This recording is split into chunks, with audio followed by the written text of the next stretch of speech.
चलिए हम आपको यह बता दें कि यह ऑब्जेक्टिव बहुत ज़्यादा वीवीआई होने वाला है। इस ऑब्जेक्टिव को आप अधिक से अधिक देख के जाइएगा क्योंकि बिहार बोर्ड में डायरेक्ट इसे पूछने वाला है, क्योंकि यह वर्णिका चैप्टर 3 का ऑब्जेक्टिव है। सबसे पहले हम आपको यह बता दें कि वर्णिका चैप्टर में 5 पार्ट है। यह जो तीसरा चैप्टर है यह बहुत ज़्यादा वीवीआई है। अगर इस वीडियो को आप देख रहे हैं तो बीच में स्किप नहीं कीजिएगा, वीडियो को अंत तक ज़रूर देखिएगा और इस वीडियो से जो भी आपको ज्ञान मिलेगा उसको कमेंट बॉक्स में अधिक से अधिक लिखिएगा, जिससे अगर आप मेरे चैनल पर नए हैं तो आप मेरे चैनल को कर लीजिएगा सब्सक्राइब, जिससे हम कोई भी वीडियो डालें इसका नोटिफिकेशन सबसे पहले आप तक पहुँचे। चलिए 1 नंबर क्वेश्चन है, मंगू के अलावा उसकी माँ की कितनी संतानें थी? ए में है 2, बी में है 3, सी में 4, डी में है 1। अगर इसका आंसर आपको पता होगा तो कमेंट बॉक्स में लिखिए। चलिए हम आपको 5 सेकंड का टाइम देते हैं। जैसे ही टाइमर चलेगा तब तक आप आंसर सोच के रखिएगा और बता दीजिएगा और कमेंट बॉक्स में लिख दीजिएगा, जिससे क्या हो सके अगर आपको पता होगा पहले से तो आपको अधिक से अधिक ज्ञान मिल सके। चलिए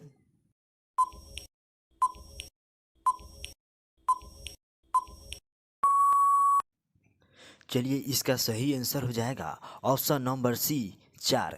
यानी एक बार और आप क्वेश्चन समझिए। क्वेश्चन है कि मंगू के अलावा उसकी माँ की कितनी संतानें थी? तो इसका सही आंसर हो जाएगा ऑप्शन नंबर सी 4।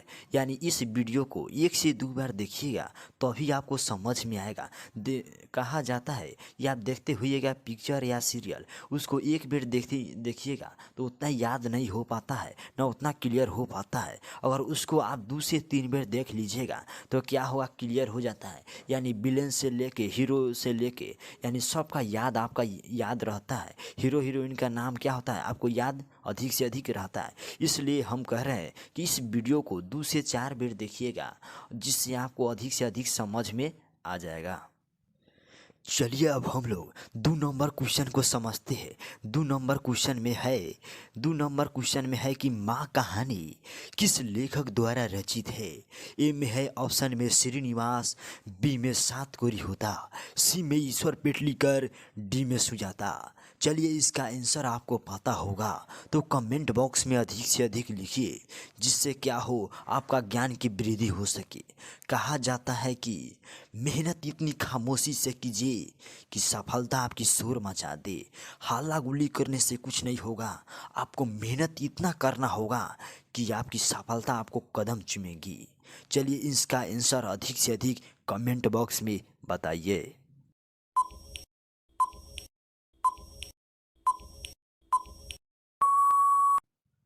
चलिए इसका सही आंसर हो जाएगा ऑप्शन नंबर सी, ईश्वर पेटलीकर। यानी माँ कहानी किस लेखक द्वारा रचित है? यानी ईश्वर पेटलीकर द्वारा। ऐसे भी क्वेश्चन पूछ सकता है कि ईश्वर पेटलीकर ने किस कहानी को लिखा? तो इसका उत्तर हो जाएगा माँ कहानी। यानी बिहार बोर्ड में क्वेश्चन किसी भी तौर तरीका से पूछ सकता है, यानी उसका कोई भी लिमिट सीमिट नहीं है। बिहार बोर्ड कभी भी पलट सकता है। यानी जिस सत्ता की सरकार होगी उसी सत्ता के अनुसार वह काम करेगी। चलिए और आगे क्वेश्चन को हम देखते हैं। चलिए हम लोग 3 नंबर क्वेश्चन को देखते हैं। 3 नंबर क्वेश्चन में है कि माँ कहानी का मुख्य पात्र कौन था? ए में है लक्ष्मी, बी में सीता, सी में नगमा, डी में मंगू।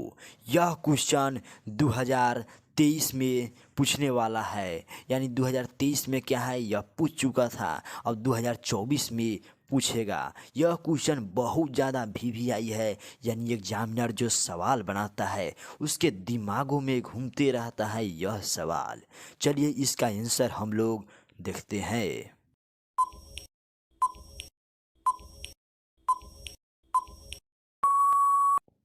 चलिए इसका सही आंसर हो जाएगा ऑप्शन नंबर डी, मंगू।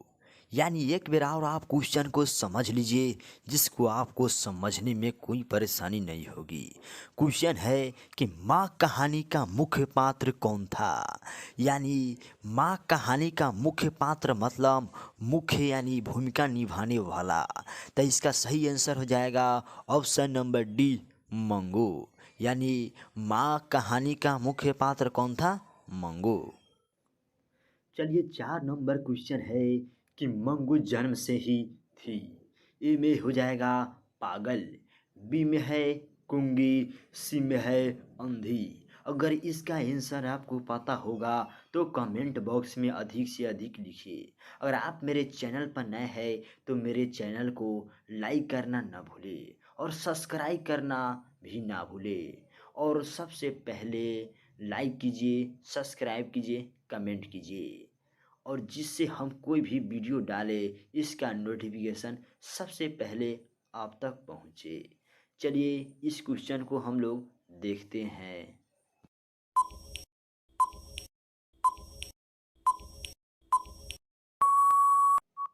चलिए इसका सही आंसर हो जाएगा ऑप्शन नंबर डी, ए एवं बी।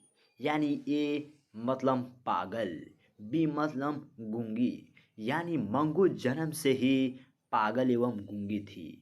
यानी पागल मतलब होता है मैड, यानी गूंगी मतलब होता है कि केवल व्यक्ति सुन सके यानी कुछ बोल सके और कुछ समझ में कम आता है।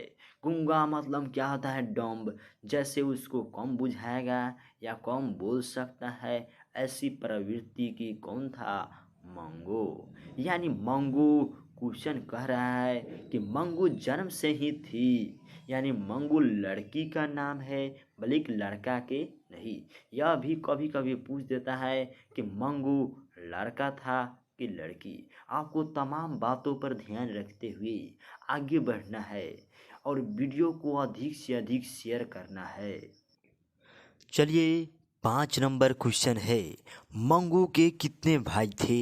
ए में ऑप्शन है 2, बी में है 1, सी में 3, डी में 4। अगर इसका आंसर आपको पता होगा तो अधिक से अधिक कमेंट बॉक्स में बताइए।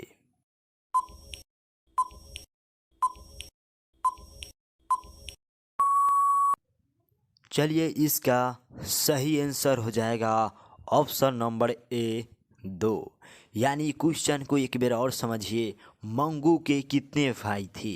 तो इसका सही आंसर हो जाएगा ऑप्शन नंबर ए, 2। यानी मंगू के कितने भाई थे, 2। चलिए 6 नंबर क्वेश्चन है, माँ के लिए कौन सा माँ आराध्य देव बन गया था। ए में हो जाएगा माघ, बी में अगहन, सी में पौष, डी में चैत। ये जो 4 ऑप्शन दिख रहा है हिंदी कैलेंडर के अनुसार ये क्या है, महीना है।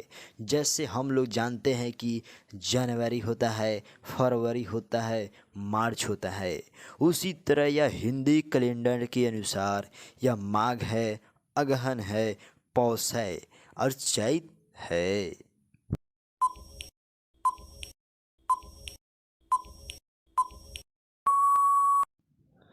चलिए इसका सही आंसर हो जाएगा ऑप्शन नंबर बी, अगहन। यानी माँ के लिए कौन सा माँ आराध्य देव बन गया था। तो कौन सा माँ, अगहन। यानी अगहन माँ के लिए आराध्य देव बन गया था। यानी माँ अगहन में अक्सर पूजा किया करती थी, अगहन के महीनों में। इसलिए इसका सही आंसर ऑप्शन नंबर बी हो जाएगा। चलिए 7 नंबर क्वेश्चन है, पराई माँ की कान छिदती है। यह है, ए में हो जाएगा कहावत, बी में मुहावरा, सी में छंद, डी में सोरठा। इसका आंसर आपको अधिक से अधिक बताइए। यानी पराई माँ की कान छेदती है कहा गया है, यह क्या है। यानी क्वेश्चन कह रहा है कि पराई माँ की कान छेदती है क्या है। यानी कहावत है कि मुहावरा है कि छंद है कि सोरठा है।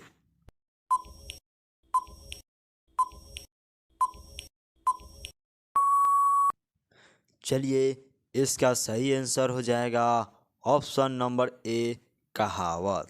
यानी पराई माँ की कान छेदती है, यह क्या है? कहावत है। यानी देखिएगा बूढ़ पुरानिया लोग ये सब अक्सर कहावत बोलते रहती है। यानी नहीं कहता है कि सीखा बुद्धि नहीं करना चाहिए। इसी का यह उदाहरण है कि पराई माँ क्या होती है? कान छेदती है। यह क्या है? कहावत है। चलिए 8 नंबर क्वेश्चन है कि मंगू की बड़ी बहन का नाम क्या था? यानी मंगू की बड़ी बहन का नाम क्या था? ऑप्शन नंबर में ए में है आदिति, बी में कमो, सी में रिया, डी में कविता। इसका आंसर आप लोग अधिक से अधिक कमेंट बॉक्स में बताया कीजिए।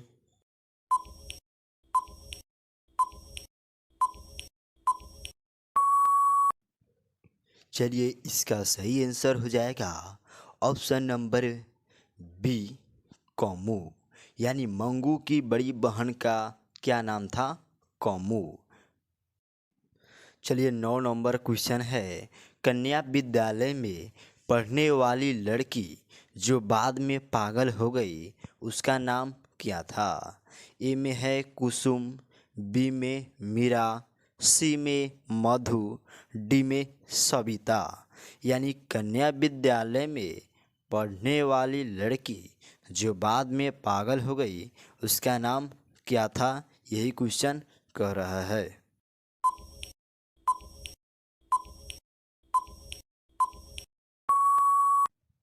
चलिए इसका सही आंसर हो जाएगा ऑप्शन नंबर ए कुसुम। यानी कन्या विद्यालय में पढ़ने वाली लड़की जो बाद में पागल हो गई उसका नाम क्या था? कुसुम था। चलिए 10 नंबर क्वेश्चन है ईश्वर पेटलीकर की रचना है। ए में लान पान की बेगम, बी में खून की सगाई, सी में दहते विश्वास, डी में सिरचन। यानी ईश्वर पेटलीकर की रचना कौन है यह बताना है इस क्वेश्चन में।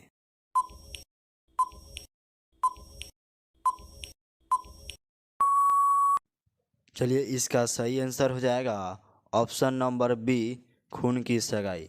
यानी ईश्वर पेटलीकर की रचना कौन है? खून की सगाई। चलिए 11 नंबर क्वेश्चन है मंगू की उम्र कितनी थी? ए में है 10 वर्ष, बी में 11 वर्ष, सी में 12 वर्ष, डी में 13 वर्ष। चलिए हम लोग मंगू की उम्र देखते हैं कि कितना साल था।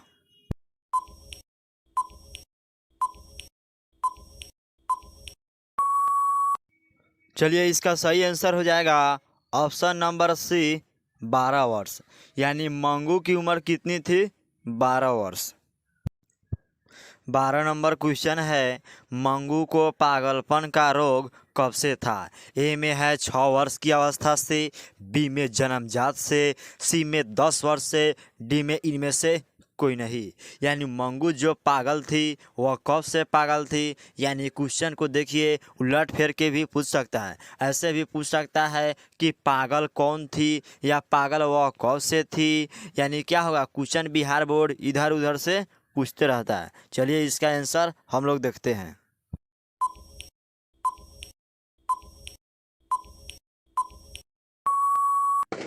चलिए इसका सही आंसर हो जाएगा ऑप्शन नंबर बी जन्मजात।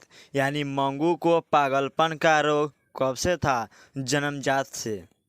यानी जन्मजात का मतलब होता है यानी जन्मे से। जैसे जो बच्चा जन्म लेता है तो देखिएगा किसी को जन्मे से अंधा होता है। इसी तरह मंगू पागलपन का रोग कब से था? जन्मजात से। यानी जब मंगू का जन्म हुआ उसी वक्त से कैसी अवस्था में थी? यह पागलपन की अवस्था में। चलिए 13 नंबर क्वेश्चन है मंगू को लोग किस अस्पताल में भर्ती कराना चाहते थे? ए में है पागलों का, बी में जानवरों का, सी में रोगी का, डी में आँखों का। यानी मंगू अभी से पिछले क्वेश्चन में बताए थे कि मंगू जन्म से क्या थी? पागल थी। यानी पागलपन की क्या थी? बीमारी थी। चलिए इसका आंसर आप लोग तो जानिए आपको पता चलिए गया होगा कि कौन आंसर होगा। आप लोग अधिक से अधिक कमेंट बॉक्स में लिख सकते हैं इसका आंसर।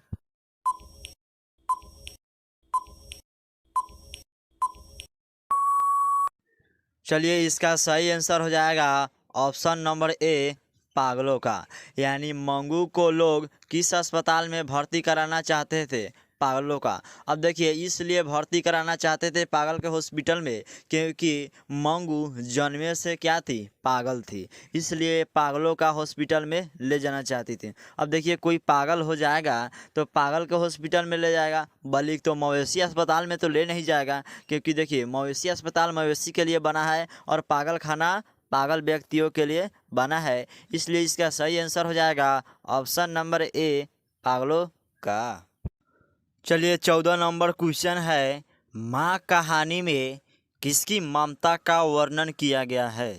यानी माँ कहानी में किसकी ममता मतलब होता है किसका सहृदय रूप वर्णन किया गया है? ए में हो जाएगा पिता, बी में माँ, सी में पुत्र, डी में पुत्री। अब देखिए कि माँ कहानी में किसकी ममता का वर्णन किया गया है। इस चैप्टर का नाम ही है माँ। यानी कौन सा चैप्टर है? चैप्टर का नाम क्या है? माँ।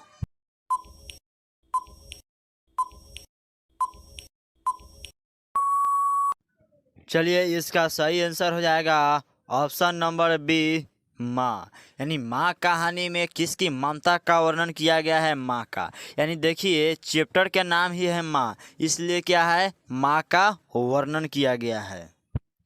चलिए 15 नंबर क्वेश्चन है, इस तरह पागल पुत्री को तो एक माँ ही पाल सकती है, यह किसकी उक्ति है? यानी यह कहावत किसकी है? यानी इस तरह पागल पुत्री को तो एक माँ ही पाल सकती है, यह किसकी उक्ति है? उक्ति मतलब होता है कि किसकी कहावत है। देखिएगा अगर किसी का लड़का या लड़की कितना भी कुछ आन्हर हो, अंधा हो, कना हो, बहरा हो, उसकी माँ के लिए प्रेम बहुत ज़्यादा उसके लिए होता है। चलिए ए में ऑप्शन में है डॉक्टर की, बी में माँ जी के पुत्रों की, सी में समाज के लोगों की, डी में अस्पताल के कर्मचारियों की। यानी इसमें से चुन के बताना है कि कौन सी युक्ति यानी इस लाइन के लिए कहा गया है।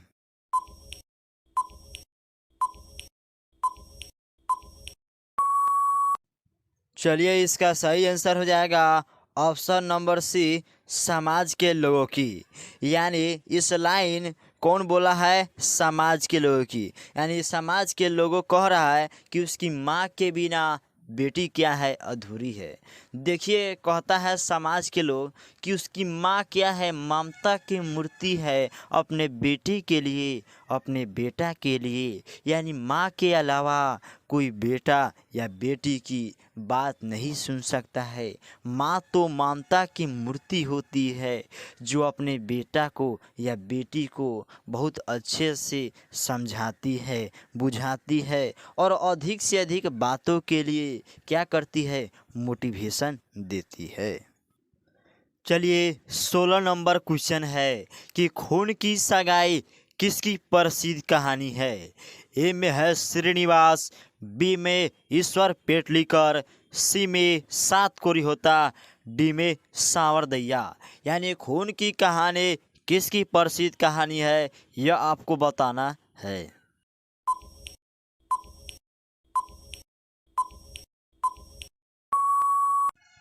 चलिए इसका सही आंसर हो जाएगा ऑप्शन नंबर बी, ईश्वर पेटलीकर।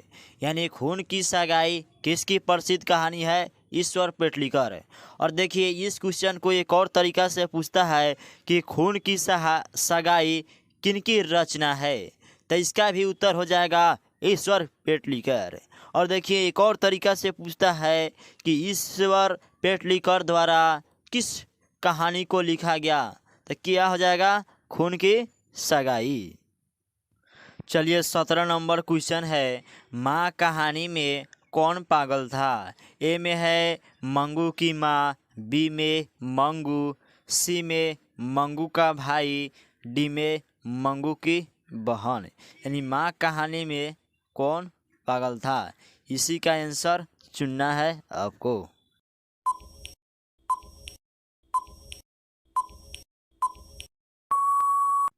चलिए इसका सही आंसर हो जाएगा ऑप्शन नंबर बी, मंगू।